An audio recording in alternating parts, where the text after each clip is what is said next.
According to Stephen Kasirye, the manager internal inspection in the office of the IGG, they had received more than 30 complaints this year where Ugandans, especially those living in the diaspora, had bought buildings that do not conform to the standards. Those complainants came to us, about 30 or so. They came to us and raised their complaint, and we started to investigate. And true, I've found out that the majority of some of the buildings have defects, but we are going ahead to see who is responsible. As part of the investigations, the National Building Review Board, in collaboration with the IGG's office, have come up with a checklist to guide potential condominium property buyers before investing in condos. Some are built without approved designs. Some do not have occupation permits after completion.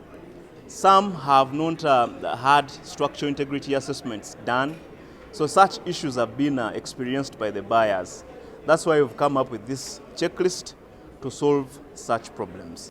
The checklist alerts potential buyers to establish whether they are first buyers or occupants of the unit, establish proof of ownership, check for occupation permits, availability of architectural drawings, certificate of fitness and stability, among others. We know deep down that what is approved at design and what is built can be very different. So we don't want this buyer to even ask for the design drawings, because the design drawings may be very different from what was built. This buyer should be able to ask the seller for the drawings of what has been built. And that's what as-built drawings are.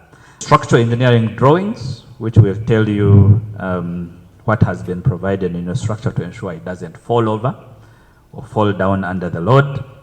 Electrical drawings, and mechanical and plumbing drawings, including drainage. How is it going to help? It would appear that most of the people, when they went into the business of buying houses from developers, who are the people called homeowners, some of them didn't know the details of what is involved in a building. So they were only told that we're having a building at Kisasi, it has 3 bedrooms, it has windows, they have given flashy pictures of those houses. But when they come here, they find them to be substandard, and they break down within a very short time. So that's why the Inspector General of Government is going ahead to investigate what happened, who is responsible for that substandard work, and also to protect the citizens. Today, several stakeholders have been meeting the IGG to discuss this checklist to find a resolution on the matter.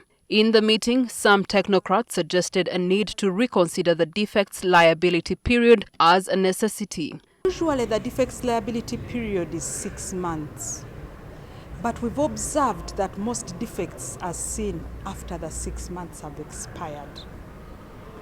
So it is our hope and wish that we review that defects liability period. You know, in government institutions, you realize that the defects liability period has been changed to 12 months. Because within that 12 months, you're sure that most of the defects on the building would have been observed during that time. That will not be as a result of use of the building, but as a result of the construction or construction works. So the contractor will have to make good those defects. Following this meeting, the Building Review Board will develop a final checklist which will guide the public on what to look out for before buying building property. I suggest that we add some few sections, things to do with accessibility. The buyer should be able to know that I can access my flat on 15th floor at any time. Abuse of power for one's personal gain. And that is the problem.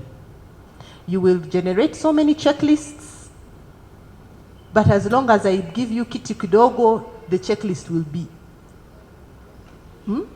circumvented. We're going to make it tighter to help us manage the implementers at all levels, including the professionals. There are several suggestions that have been raised by the different stakeholders. These have to be incorporated into the final document, which we are going to work on as the National Building Review Board as soon as possible, and then the final document will be issued out to members of the general public.